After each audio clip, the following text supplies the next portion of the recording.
I'm Sarah Bivens. And I'm Matthew Bivens. We had a home birth back in 2016. So we started a podcast about it. And then grew it into a birth brand to help future and current parents believe in their success with home birth. This is the place to hear home birth stories, along with helpful resources and tips to feel empowered and supported in your birth journey. This is Doing It at Home. Welcome back to the podcast. This is Doing It at Home. I'm Sarah. My co-host is Matthew. We're so excited to have you here. Today's episode is Home Birth at the Height of Lockdown in New York with Lauren Rodych-Eberle. Before we get into the episode, just want to welcome you once again. Thank you. Make sure you are subscribed to the podcast. If you're listening right now, go ahead and hit that subscribe button on whatever podcast player you are using. That way you will be notified every time we drop a new episode. And if you feel so inspired, we would greatly appreciate a rating, review. It's really helpful on our end in terms of getting the word out there. And then think about how helpful reviews are. You know, I read reviews. I know I do before I buy things online. And so it can just be very helpful to share that perspective and so others can hear what you're getting out of the show. And we read them on the show from time to time as well. So I'll give you a little shout out as well. And make sure you are following us on all the social media channels and ways and streams and all the things. The links to that are in the show notes. Make sure you check that out. So from our website, which you can really find everything from there as well, that's diahpodcast.com. Join our private Facebook group, which is 2,500 members plus and growing daily. Our Instagram, we have 10.4K followers on there and some really great engagement and conversations and sharing that goes on. We just launched our YouTube channel, and we're going to be dropping some more content there as we create more. That's going to have videos on topics from the podcast, questions we get in our Facebook group, tips, helpful resources, as well as some of our own life and craziness and journey as we're over here seeking to create another baby and have another home birth experience. So that has been a 15 plus month journey now. And so we'll be chronicling some of that and sharing that with you because why not? Because it's who we are and what we do. So we're going to have a lot of really great video content there for you. So please go check that out. Click the link, subscribe, comment on some of the videos that we have there, and let's start a conversation and share with us what you'd like to have on there as well. That would be so awesome. So connect with us any of the ways that you can. You can send us a DM. You can send us an email. You can make a comment on the YouTube channel. We'd love to know more of what you would like to see on there. So all of that being said, let's get into a couple of things you can expect from today's episode. It was really fun talking with Lauren. She shares with us some of the unexpected curveballs that can be thrown in a pregnancy and birth planning, especially when there's something like a lockdown that happens in the middle of days of prodromal labor. Not to mention, she wasn't sure if her husband Jordan would be able to attend their birth because of travel circumstances, as well as her sister-in-law, who also served as her doula. So there were a lot of question marks up in the air here. In this episode, a couple of the topics that we cover: pregnancy loss, the business of being born, doula care, birth during COVID times, and the use of meditation and hypnobirthing to stay centered and grounded during the experience. So thank you so much to Lauren. I know you're going to love this episode. We'll have a quick word from our sponsor, and then we'll dive right in. Hi, Lauren. Welcome to the podcast. How are you? Good. Thanks for having me on today. Thank you. Yeah, thank you so much for joining us. We've been having a lot of fun just chit-chatting before we officially got started. Yeah, so we did. Yeah, we're excited about this conversation. Thank you, Lauren. Yes, like I said, I've been listening to you guys from the beginning, so it's so cool to hear your voice on this end. Oh, I love that. I love that. And thinking about from the beginning, that's you've really stuck with us then, because some of those early ones, when I listen back, I'm like, oh gosh. Oh yeah, that audio, it sounds like it was a cell phone we were recording. in a tin can together. Yeah, it was rough. Yeah. So thanks for hanging out with us this whole time. Yeah. Absolutely. Thank you guys. Absolutely. So, tell us about yourself and your family, and let's kind of set this scene for the story we're going to be sharing today.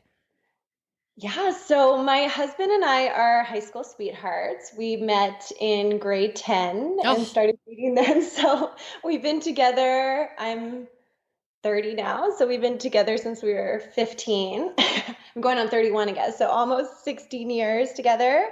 And I'm a music teacher and entrepreneur. I have a bunch of side gigs, but I usually say that music is my main passion or my full-time job.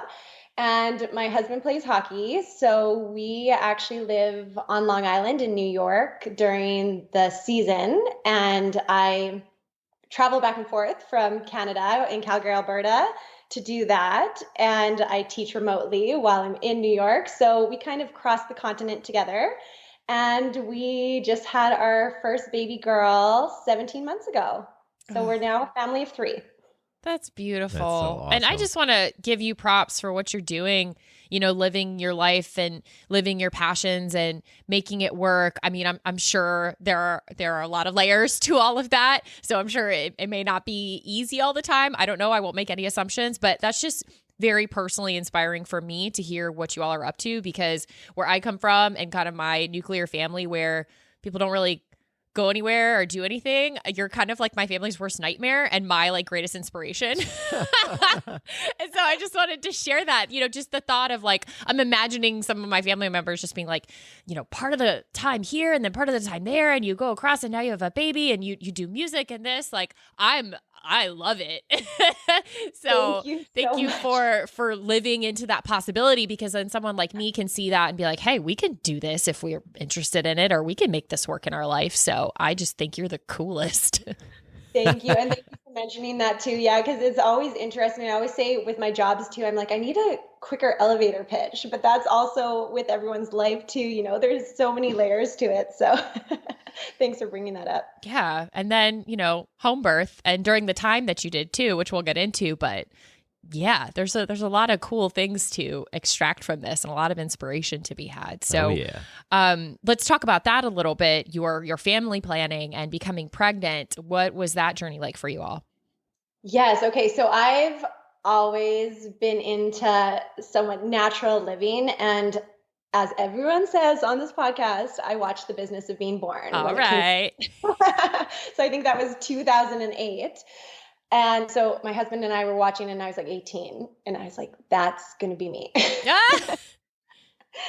And then I was so blessed to get the best sister-in-law ever. My brother married an amazing woman, and they have 3 kids, and she invited me to all her births. And I was able to attend her second and her third birth. So her second was a water birth at a birth center, and her third was a water birth at her home. And that was just so inspiring to see it live. I was like, Kate, this is the only way. Wow. So our pregnancy journey, we actually got pregnant for the first time in 2018. And I ended up having a pregnancy loss after 9 weeks. But that experience, we thought we were going to birth in Canada because of the time frame. And so I had met with midwives in Canada and knew I was going to go that route. But then I had met some doctors in New York just to kind of have someone in case I needed to do any ultrasounds or whatnot there. And just the contrast between those 2 experiences solidified it for me even more that I wanted midwives and I wanted my home. So we had that pregnancy loss, which was devastating, but we learned a lot from that. And I also then just even went more down this natural path of looking into everything and anything I was using, what I was putting into my body and giving to my baby. So that, brought me forward to even more of a natural lifestyle. And then we were blessed to get pregnant again. Now I'm like, when was the date? But I know I had my baby March 2020. So that was our journey to getting pregnant. So Lauren, what were the conversations like with Jordan about home birth, about natural birth, all that stuff? He's always been really supportive of anything that I wanted to do, because I know I hear this a lot in your podcast too. Like, he's like, it's your body. You're the one that's birthing this baby. And he knows I'm really into researching everything and looking into it. And I think also having my sister-in-law go before me kind of was a comfort to him. He saw it and he wasn't there, but he saw what I experienced with her. So that was comforting. He definitely had a lot of questions and a lot of questions for the midwives, but the more and more he asked the questions, he felt more and more comfortable. And it's funny now because now whenever anyone he knows is having a baby, he's like, you should do a home birth. It's the best thing ever. Oh, I love hearing that. Yeah. I love hearing when the dads become like the I had a home birth, ask me how pin wearers and are out there like at a barbecue and are just, enrolling people in the idea or possibility of natural or home birth. I think that's just so neat. Exactly.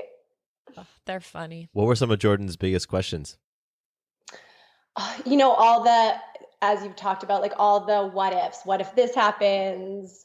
What if she hemorrhages? What if we need to get transferred?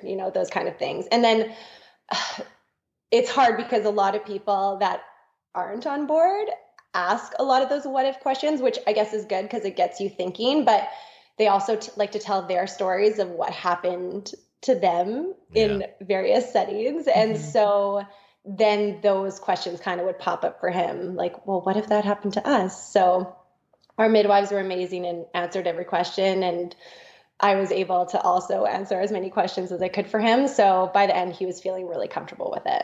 That's great. And what were some of your ideas or thoughts or intentions for your birth? Did you have some things that you knew you wanted or didn't want? What were those kind of conversations and thoughts? Yeah, so I should actually mention too. So we were on Long Island for my birth, and my sister-in-law that I keep talking about is a doula as well. Oh, that's great. And yeah, so I wanted her there for the birth. So our plan, and actually my husband was supposed to be in actually where we're from, Calgary or Edmonton area during my due date or guest date. So he was gone for, I think, a week over that time frame. So my plan with my sister-in-law, my brother was amazing. He took the two older kids. She took her 6-month-old to Long Island to be with me. And we planned her trip to be 10 days, assuming I would go later. And she would kind of bracket that time frame that my husband would be gone. But then also, even if my husband was there, she could just be our doula.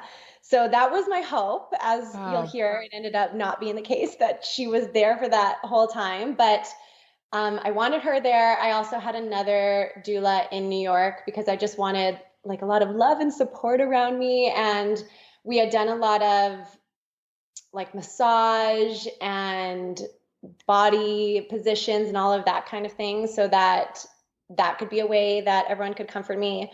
I also had like essential oils and affirmation cards and a music playlist.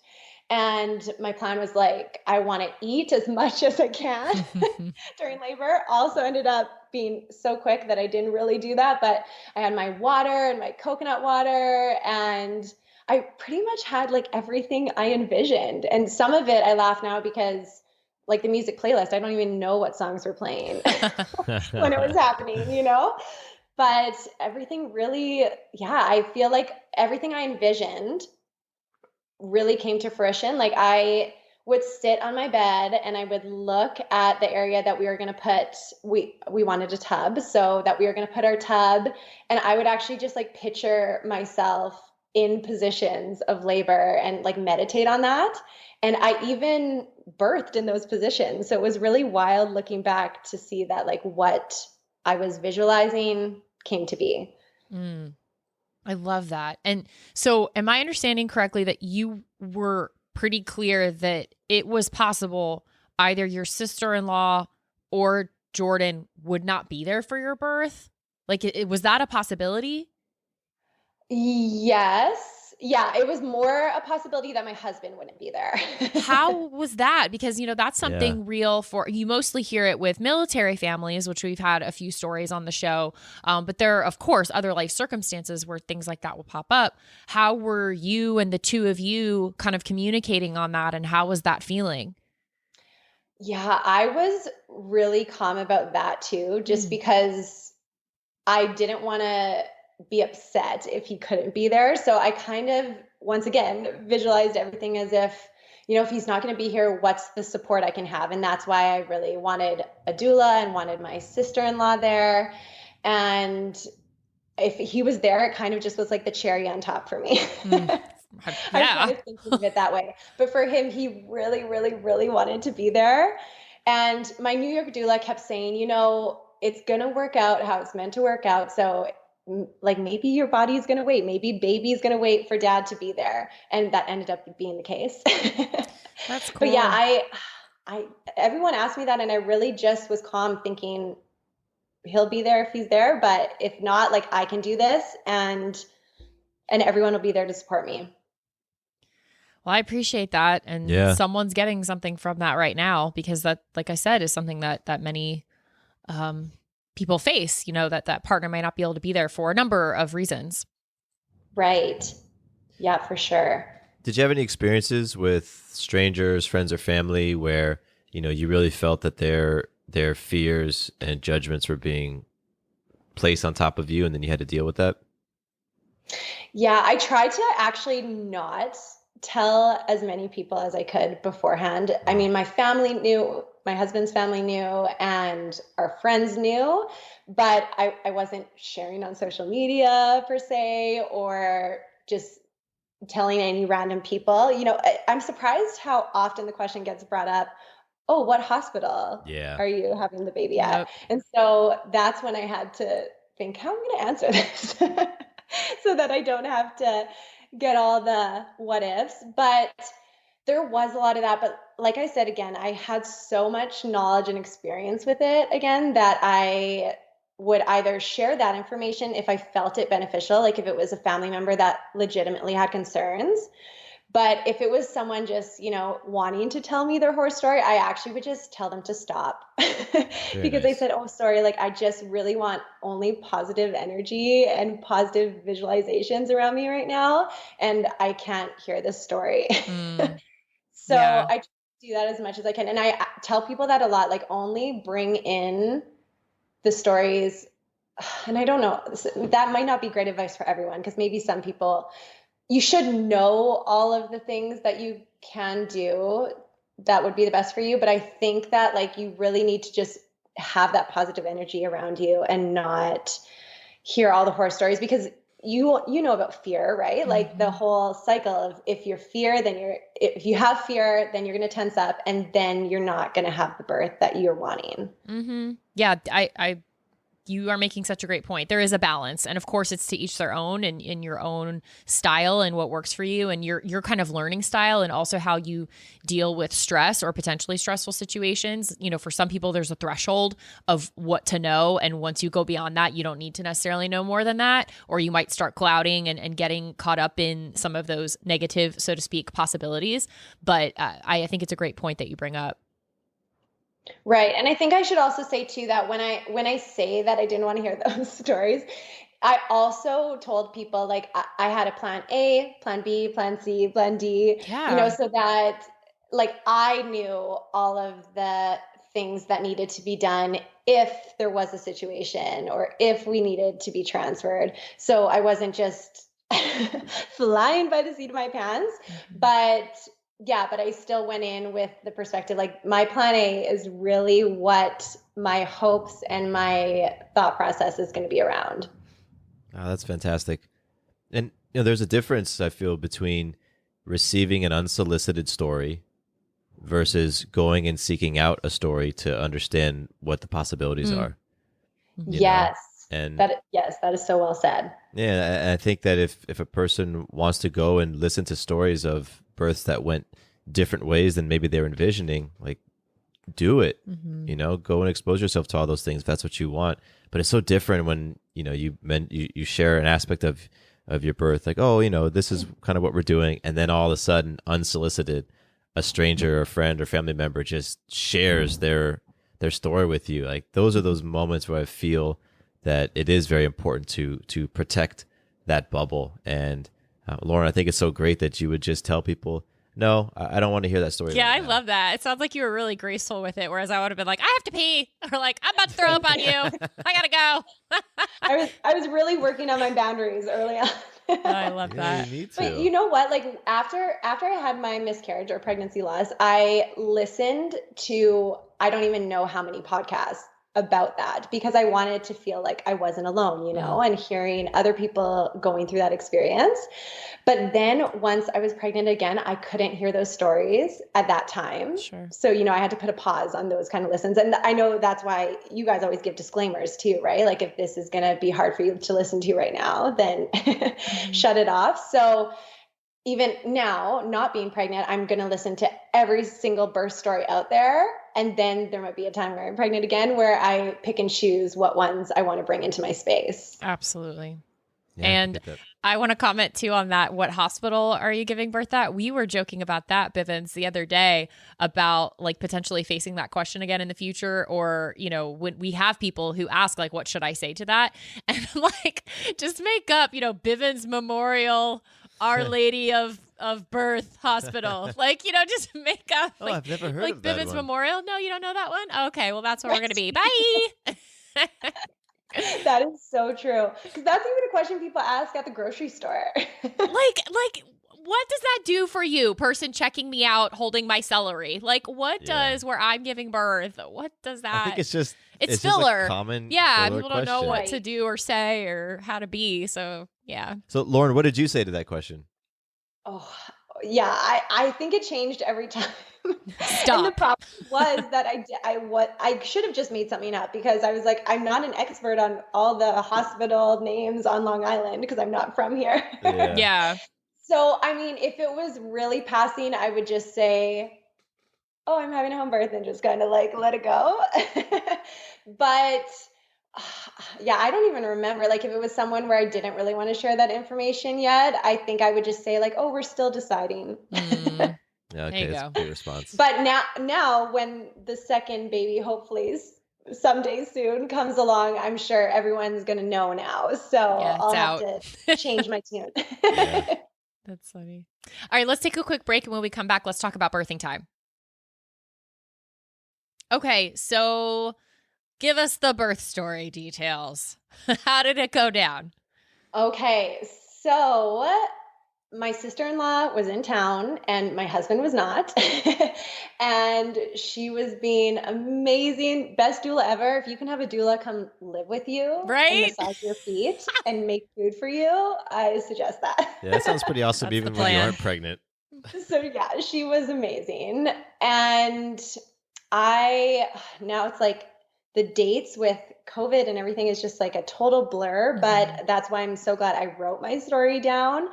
But so 4 days past my due date, guest date, I started to have more intense contractions that like I could tell were not Braxton Hicks. So now I know that this was prodromal labor, but at the time I just thought, I don't know, this is getting more intense and like maybe this is going to happen.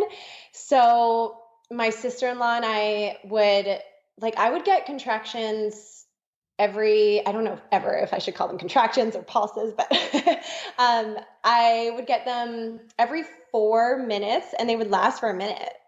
And this would last for a long time. So for a lot of people, that would be when they're like, okay, this is real now. But my sister-in-law kept being like, oh, well, you're handling these really well. And, you know, you can sometimes still talk through them and all of that. So we would go for walks a ton and see if they would pick up, and they often would. But then every night they would just die down again, which was really nice because I was getting good sleeps for 6 days while this was happening. But after 2 or 3 days of this, I went to my midwives and I thought I was never going to want to get checked. But I was like, okay, no, I want to get checked here because this has been going on for a while. My husband's out of town. If it's going to be soon, maybe he can try get home.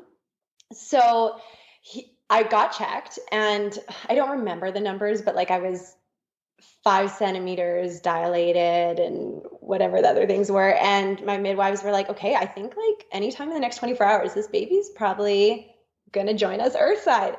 And so I called my husband and I said, if you can get a flight and get home, you should do it. And so he did. And wildly enough, the next day, the world went into lockdown, or America went into lockdown. And while you were in labor, he got home and then he was just home. And I said, maybe that was a good thing because my labor kept going on like this for a few more days. And I said, he would have had to go back to work and because his work would have been like, you haven't had the baby yet? What's going on? So it was after 5 days of this, and with the world going into lockdown, my sister-in-law was like, I need to get home to Canada because who knows what's going to happen after this. So she got home to Canada and then she had to quarantine with her 6-month-old baby that was with us for 2 weeks in Canada without my brother and her other 2 kids. So I felt so bad that I ended up stealing her for a whole month almost. But so it was just my husband and me. And then literally the next day after my sister-in-law left, it was the real meal deal. Wow. So I got up that morning and I made oatmeal. And because my sister-in-law and niece had just left, I was, cleaning the house. And I guess now I know that I was getting the the fever that everyone gets to clean and make everything nice and tidy. But then at like 9:20, I guess, I was like, these are getting more intense and they seem longer. So I started timing them and they would last for a minute and a half and they'd come on every 3 minutes. So I said to my husband, Jordan, like, I think this is legit. Maybe we should call the midwives. So we called our midwives and they were on the phone just listening to me work through the contractions. And they're like, you still sound like you're handling this super well. So I think you're good still. And I credit that all to my meditation and my hypnobirthing practice because in my head, I was like, no, I think this is more intense than that. But I just said, okay, yeah, it sounds good because this had been going on for 6 days. So I thought, I don't want to get them to come here and like they'd be an hour drive and then find out that I am still going to be doing this for 3 more days. So I said, okay, we'll just carry on. But then we hung up the phone and after a while, Jordan's like, let's go for a walk and see if they pick up. So we did. And we literally got 8 houses down and my water broke.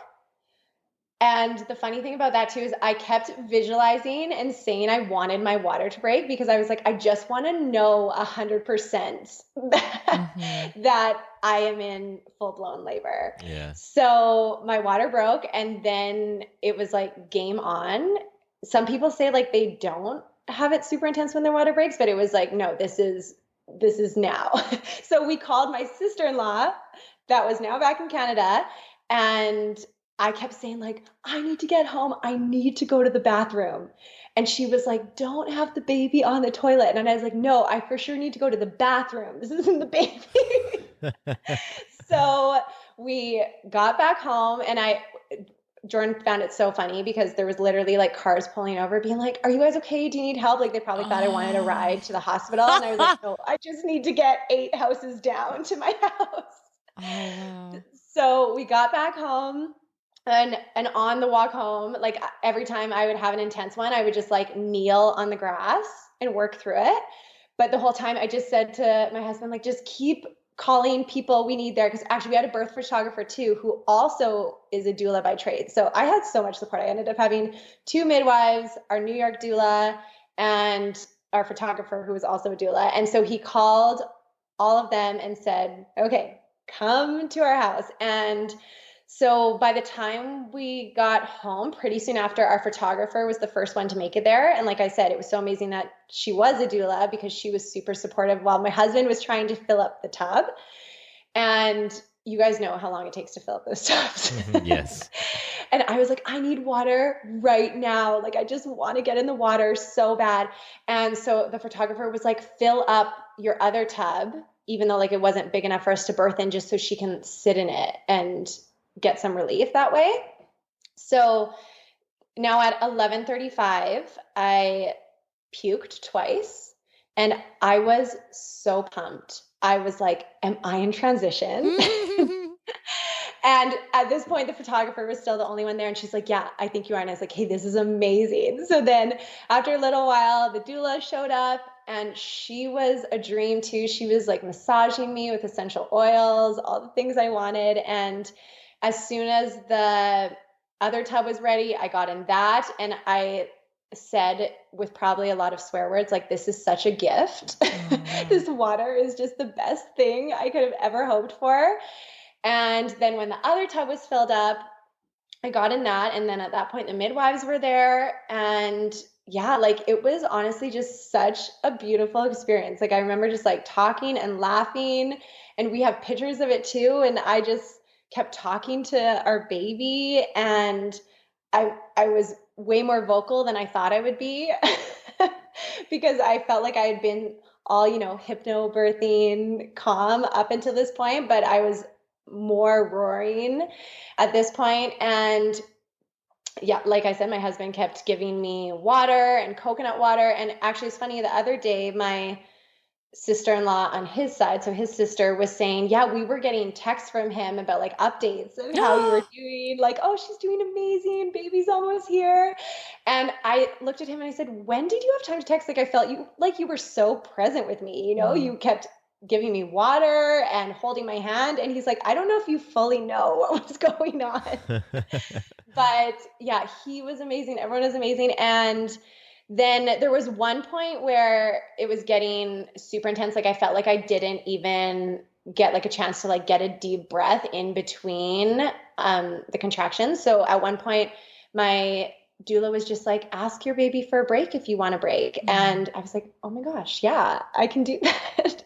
And so I asked my baby for a break. And that was like the one moment where it was just like, okay, I can like just breathe for a couple minutes and get ready to do this again. And then I remember I felt down and felt my baby's head, and we didn't know if it was a boy or girl at this point. So I was like, oh my gosh, baby has so much hair. And it was just so exciting. And then by 2:05, baby was out. Like I was never checked during any of this time. Like I never was told to push. Like I just like listened to my body. And yeah, and then baby just came and it was amazing. And one thing that I guess frightened my husband, but I almost had no knowledge of it happening at the time, is when I grabbed our baby, I guess I had a very short placenta cord. So I pulled her up to my chest and I ripped the cord. And so, in water, like the blood was coming out in the water. So my husband saw that and he was looking straight on and he was so frightened, like what's going on? But instantly my doula was like, oh, the cord broke. And then the midwives like clamped our baby's cord and clamped the cord on my end. And then we were just good to go. So I was so grateful for their quick expertise. But so we didn't get to do delayed cord clamping, which was the only one of my visualizations that I didn't get to happen, unfortunately. But yeah, then I just held her to my chest. And then because of like the water not being the nicest place anymore, I said, okay, Jordan, can you do skin to skin with her? And I just like want to birth this placenta right away. So I did that and then got out of the water, and then we got into bed and cuddled, and my doula went and made me toast, the best toast ever, and tea, and we just cuddled in bed. And yeah, everyone did their thing, and like everything was cleaned up by 5:30 p.m. and my husband made us dinner, and we again curled up in bed and ate dinner. And that's what I tell everyone. It was just like the most amazing thing. We were just like in bed with our baby, eating our food, and it was so perfect. I couldn't have asked for anything better. Wow. I have feelings. I know, I want to do it again now. Right? Oh my gosh. And so what I love about what you just shared is how you're talking about it so amazing. I mean, it sounds so normal too. Like it just sounds like, yeah, I had a baby and the baby was there and Jordan was there and we were happy and it was awesome. Like I love that it can be like that, and we need to hear that because that's not mainstream, unfortunately. And so even with what you said, the placenta cord ripping, I don't think I've ever heard that. Me so when neither. you said that for a tiny second, I was like, oh, whoa, it can do that? Or like that can happen? And where did it rip exactly? Like right down, so like almost like it was like a straight cut in between her and I. So like she had half of the cord attached to her still, and I had half. Yeah. Wow. Yeah, like I also had never heard of anything like that before. So I asked the midwives after, like, am I always going to have a short placenta cord? Like, I'd never heard of this, but I know next time I grab a baby, I will be pulling much slower. Hello. I know it's she, but like our baby's here, grabbed her to my chest. And I was like, okay, I'll be gentler next time. But yeah, that was news for me too. So I do share that too, because that's something, that could happen in a home birth, that once again, the midwives know how to handle that and take care of that. So. And I'm curious, Lauren, did your home set up in Long Island, did you share a wall? Like, were you a unit in a building or were you freestanding? No, we are freestanding. Okay. I was curious. None of our neighbors knew we were having home birth, but afterwards, when everyone was congratulating us on our baby, they're like, where did you have her? And we were like, in our house. Oh. Wow. They're like, what? Right there? Yeah.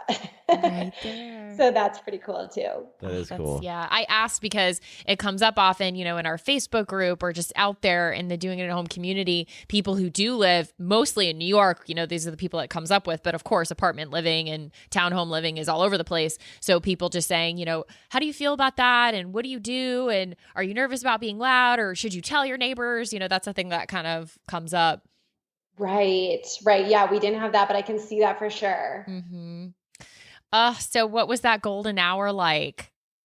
Oh, amazing. Like, also our breastfeeding journey, I'm still breastfeeding at 17 months. Like, it was just a dream right from the get-go. I wanted to do like the crawl, and that didn't happen. But so things I learned, but it was just so nice. Like, I just didn't stop holding her and feeding her and cuddling with her the whole time.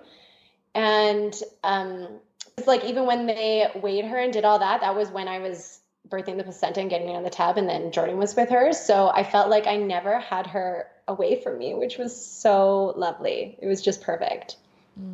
That is so wonderful. And what exactly is the crawl that you just mentioned a minute ago? Oh, learning point for Matthew Bivens, everyone. Yeah, learning point number 2. Breast crawl. Oh, okay. Like when baby comes out?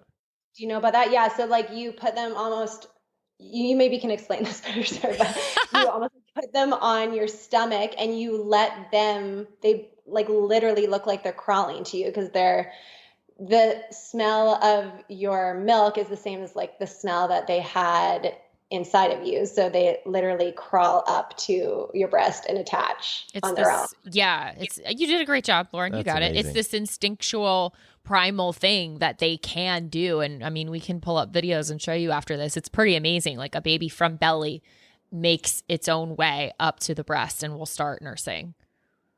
Right. And it also makes, usually people say like the latch really good, because it's just their own like instinctual latch versus like you trying to kind of force them into a position. Wow. Yeah. Well, thank you. I'm learning stuff. Mind blown. You're welcome. Yeah. That's great. It's like Maya says that right now. Like, doesn't that blow your mind? She says that about things now. And so Matthew's mind is blown once again by the power of birth. Babies and birth blows my mind. And you guys have heard a million stories, and I'm sure your mind is blown every time. Oh, and I love it. I remain so humbled in that we can hear 300 plus stories and still be like, wait, what? That can happen? Or like, that's amazing. That's incredible. So it really is something to honor and be in reverence of. It's so cool. Absolutely. Oh my goodness. So I know you mentioned you dropped it a little bit if there are future children or if that's something you're playing for. Is there anything new or different you would incorporate, or things that you've learned since it, maybe add to the toolbox? Honestly, like I ask everyone this all the time. I'm like, what would you do different? What would you do the same? And I feel like I want everything the same down to everyone that was there. One of our midwives actually just ended up opening a women's wellness clinic. So she's no longer practicing as a midwife, I guess you would say.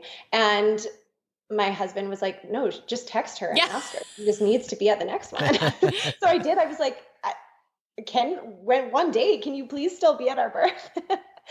So yeah, one thing I should say actually about pregnancy is that I was nauseous and sick kind of up until about 20 weeks.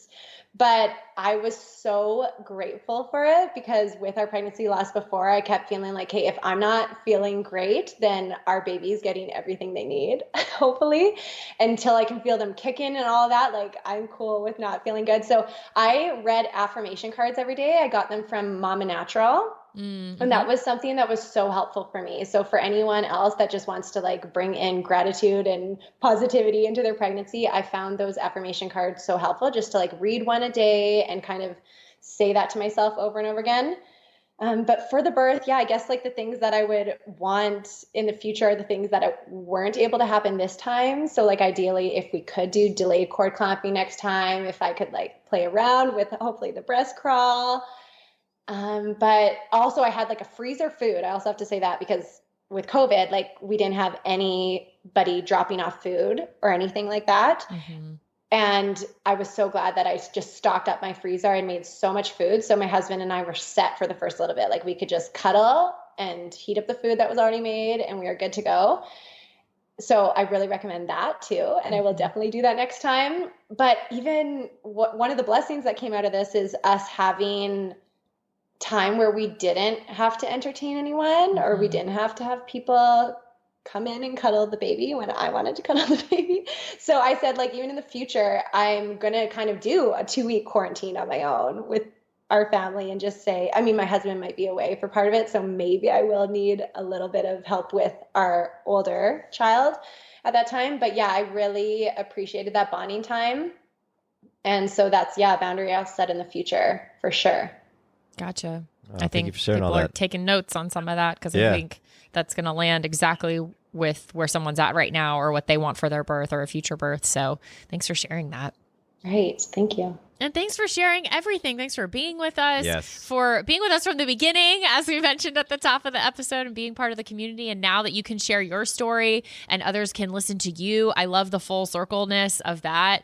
And just having you in our space, having you as a Doing It at Home family member, it means a lot. So I'm grateful to you. I'm grateful to Jordan and to Collins. And thank you so much for being with us. Yeah. Thank you, Lauren. Thank you. Thank you for all you're doing. I'm excited to continue listening. And like I said, it'll be so wild to hear me on your podcast.